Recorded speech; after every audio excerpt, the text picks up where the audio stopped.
Hey friends, welcome back in. Well, ripped right from the headlines, right? Trying to buy a home these days? Oh, it's a challenge on multiple fronts. There's supply and demand, there's interest rates. Having that down payment, what you can and can't afford, the list goes on. That's right. Our financial expert, Brad Hacker, is back with some tips to navigating a home purchase in 2025. Brad, thank you so much for coming in today. Always great to be with you guys. Happy to be back. Yeah, this is a great topic, honestly. Yeah. So for folks that, what should we do to prep for a home buy? I mean, where do we start? Yeah, I think the first step is always just kind of getting your financial house in order, right? Okay. So we want to make sure that, number one, we've got the emergency funds, because now we're about to go buy something that's a great big giant thing with tens of thousands of pieces. Biggest purchase of our lives, probably. We can all break right? at any time. And there's a big difference between having a landlord and being your landlord. So the first thing is just getting some emergency funds built up, maybe getting some of the debt paid down that we accumulated over the holidays, and just really getting our own personal financial house in order, so that way we can start to save for things like the down payment, the closing costs, and different things like that. That's an excellent point. I mean, when that furnace goes out, when that sump pump goes out, when that refrigerator goes out, I mean, water heaters blow up, and here we are. If you've stretched yourself to the limit just getting into the house, then you're in trouble, and you're not the landlord. That's exactly right. And the home inspections don't always catch all of that. No, it certainly doesn't, because there's things that are older that still work perfectly fine, but never fails maybe 4 or 5 months into the house. That's when it finally decides to go kaput. That's right. So. Right.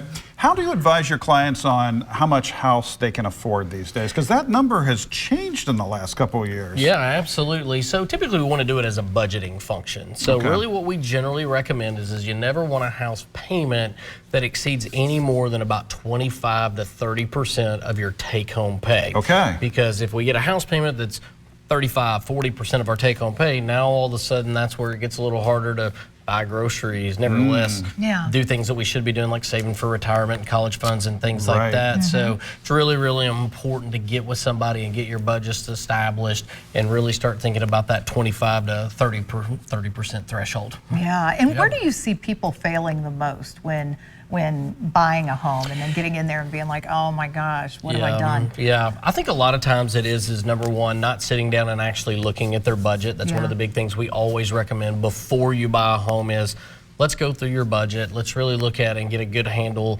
on what we really can afford. Because most people assume, hey, if I can afford $1,500 a month in rent, then I can afford $1,500 a month for a house payment. Well, they don't take into consideration the fact that now we're paying taxes on something that we weren't paying taxes before. Or they don't take into consideration now we just have routine maintenance things that we have to keep up with as homeowners that maybe as a renter, the landlord took care of for us. So I think that's probably the biggest thing is just simply not really looking at it and feeling good about, hey, does this fit in my budget? And then like we talked about earlier, making sure you do have a little bit of emergency funds left over after you buy the house.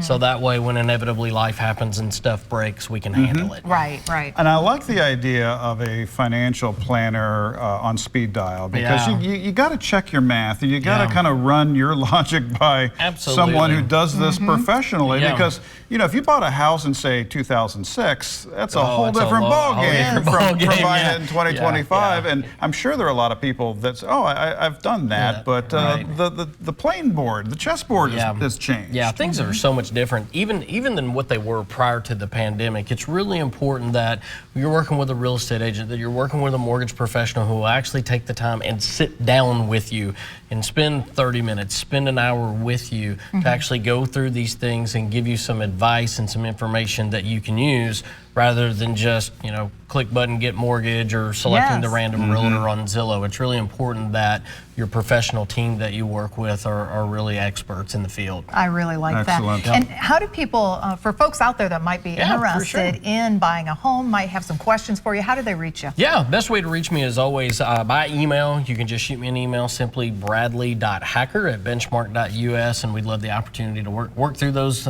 things with people. Yeah, absolutely. Well, we need a co-pilot. Yes, we do. On this run for sure. That's right. Brad, we appreciate your insight. I love being here with you guys. Thank you all so much. Thank you. Back after this. Stick around.